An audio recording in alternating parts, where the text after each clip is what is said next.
ആശ്രാമം എന്ന സ്ഥലത്ത് ഒരു ക്ഷേത്ര പരിപാടിയിൽ ഗാനമേള നടക്കുകയായിരുന്നു.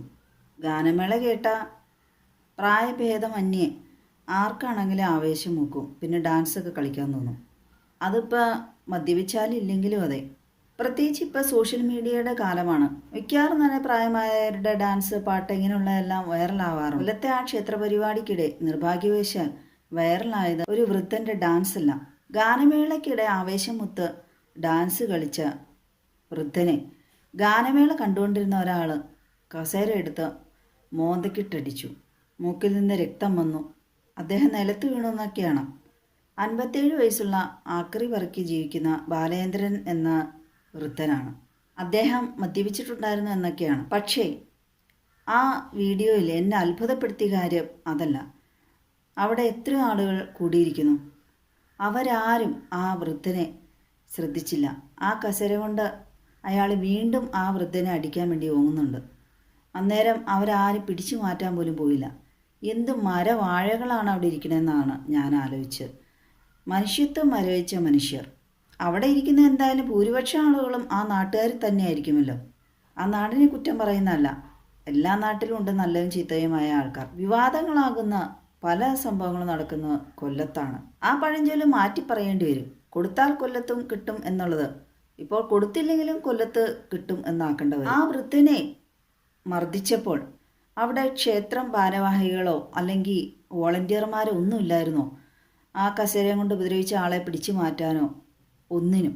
ഏറെ എനിക്ക് വിഷമം ഉണ്ടാക്കിയെന്ന് വെച്ചാൽ അദ്ദേഹത്തെ ഒന്ന് ആശ്വസിപ്പിക്കാനോ ഹോസ്പിറ്റലിൽ പോകണോ എന്ന് വരെ ചോദിക്കാനോ ഒന്നിനും ഒരു മനുഷ്യനുണ്ടായില്ല എന്നുള്ളതാണ്.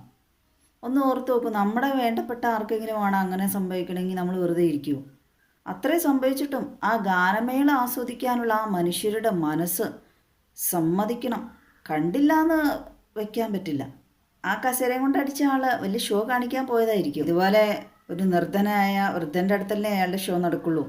നേരെ മറിച്ച് അയാളെപ്പോലെ ആരോഗ്യവുമുണ്ട്, നല്ല സാമ്പത്തികമോ സ്വാധീനമൊക്കെ ഉള്ള ഒരാളുടെ അടുത്താണെങ്കിൽ അയാളുടെ അഭ്യാസം നടക്കുമോ? ഇതുപോലെ ഡാൻസ് കളിക്കാൻ ചെല്ലുന്ന ആളെ ചെന്ന് ഉപദ്രവിക്കുമോ? അതുകൊണ്ട് ആ വൃദ്ധൻ്റെ ആരോഗ്യത്തിനോ ജീവനോ ഒന്നും മറ്റുള്ളവരും വില കൽപ്പിച്ചില്ല. അതുകൊണ്ടാണ് അദ്ദേഹം മൂക്കിക്കൂടെ രക്തം ഒലിപ്പിച്ച് അതിലെ ഇങ്ങനെ വേച്ച് പോയി. യുവതിക്ക് ഡാൻസ് അല്ല വൈറലായത്, ആ ആക്രമണമാണ് വൈറലായത്. അങ്ങനെ സോഷ്യൽ മീഡിയയിലൂടെ പ്രതിഷേധങ്ങൾ അരങ്ങേറുകയും പോലീസ് സ്വമേധയാ കേസെടുക്കുകയും ചെയ്തു. മർദ്ദിച്ച ആൾക്കെതിരെ വധശ്രമത്തിന് വേണം കേസെടുക്കാൻ. വധിക്കാനാണല്ലോ ശ്രമിച്ചിരിക്കുന്നത്.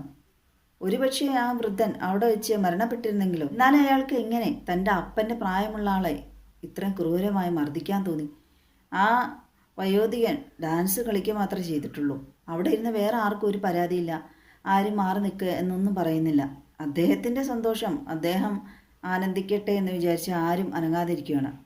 പക്ഷേ അതേ മനോഭാവം ആ വൃദ്ധന് അടി കൊണ്ടപ്പോഴും അവർ സ്വീകരിച്ചു എന്നുള്ളതാണ്. അനങ്ങാണ്ട് പാറക്കൂട്ടങ്ങളെപ്പോലെ ഇരുന്നുമല്ല.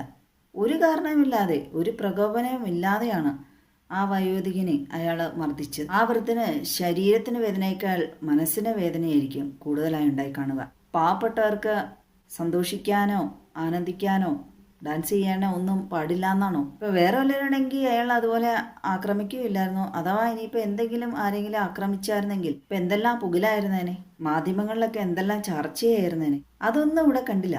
അപ്പം പാവപ്പെട്ടവൻ്റെ ജീവനൊന്നും വലിയ വിലയില്ല. ചിലവരുടെ അഭിപ്രായം ആ വൃദ്ധൻ മദ്യപിച്ചിട്ടാണെങ്കിൽ അടങ്ങി ഒതുങ്ങി ഇരിക്കണമായിരുന്നു, എന്തിനാണ് ഡാൻസ് കളിക്കാൻ പോയെന്നൊക്കെ ആയിരിക്കും. മദ്യമാണ് അകത്ത് കിടക്കുന്നെങ്കിൽ തീർച്ചയായും ബോധം കാണണമെന്നില്ല.